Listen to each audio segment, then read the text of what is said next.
लाल जी ने बोला, पिछले कुछ समय से हमारे कुछ साथी विधायक दिल्ली में आए हुए थे और हम लोगों के सरकार के और संगठन के कई सारे ऐसे मुद्दे थे जिसको हम रेखांकित करना चाहते थे।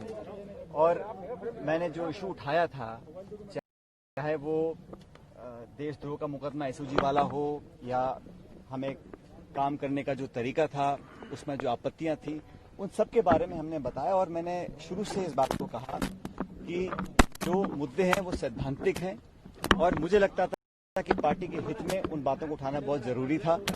अपनी बात हम लोगों ने रखी। इस पूरे प्रकरण के दौरान बहुत सी बातें कही गई, चलाई गई और बहुत कुछ मुझे भी सुनने को मिला।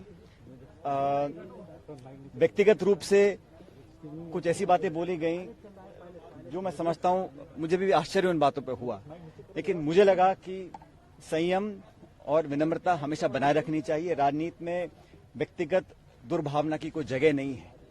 हम लोगों ने, सभी लोगों ने मिलकर 5 साल तक मेहनत कर राजस्थान में कांग्रेस की सरकार बनाई थी और उस सरकार में हम सब भागीदार हैं। लेकिन जब मुझे लगा कि इन बातों में जहां पर मुझे आपत्तियां थीं या जहां पर मुझे लगा कि अपनी बात रखना बहुत जरूरी है, तो कांग्रेस के समक्ष मैंने उस बात को रखा। मुझे खुशी है कि कांग्रेस अध्यक्ष ने, पूर्व अध्यक्ष राहुल गांधी जी ने, प्रियंका जी ने, हम सब ने विस्तार से आज चर्चा करी और हमारे जो साथी विधायक हैं उन सब की बातों को, उन सबके कंसर्न्स को हमने प्लेटफॉर्म पर रखा है।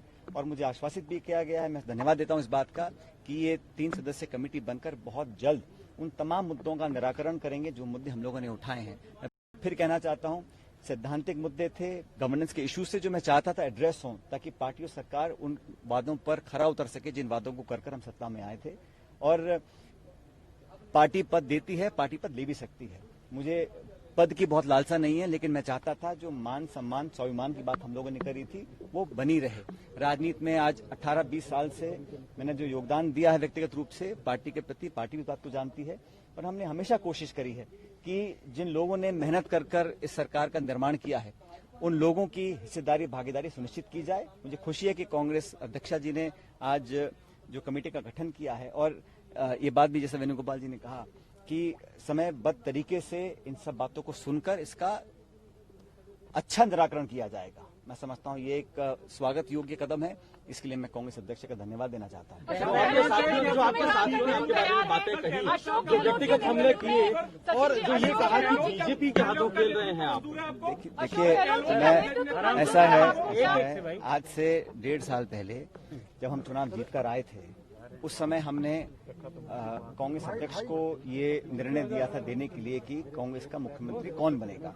उस समय अशोक गहलोत जी को मुख्यमंत्री बनाया गया और मुझे उप मुख्यमंत्री बनने की जिम्मेदारी दी गई थी और हमने लगातार काम किया।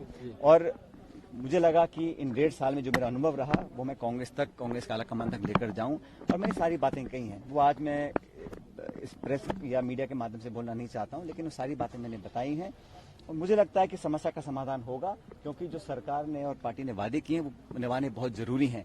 और मैंने कभी भी सुन लीजिए, हमने कभी भी इस प्रकार की भावना या भाषा या आचरण का उपयोग नहीं किया जो हमारे योग्य नहीं है। और मैं आज भी इस बात पर कायम हूं कि हम लोगों ने हमेशा एक दूसरे का सम्मान भी किया है, लेकिन पार्टी और सरकार के जो हित में था उसको हमने रखा है। और जितना भी लोग कुछ भी कहें, ये बात सच है कि हम लोग कांग्रेस पार्टी के न सिर्फ सिंबल पर जीत कर आए, लेकिन कांग्रेस पार्टी का काम कर हम सत्ता में आए थे।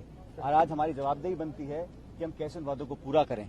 इसलिए मेरा आज ये जो आज हम लोगों ने अपनी बात रखी, सभी विधायकों ने रखी, हम सब मिलकर यहाँ पर आए थे। मैं धन्यवाद देना चाहता हूँ सभी विधायकों का कि इन्होंने बड़े एक खुले माहौल में बेबाकी से अपनी बात को रखा, उसका संज्ञान भी पार्टी ने लिया है। और मैं धन्यवाद देना चाहता हूँ प्रियंका जी का, जिन्होंने समय निकालकर आज हम सबसे बात करी, अलग अलग सब बातों को सुना और मुझे लगता है कि बहुत जल्द समस्या का समाधान।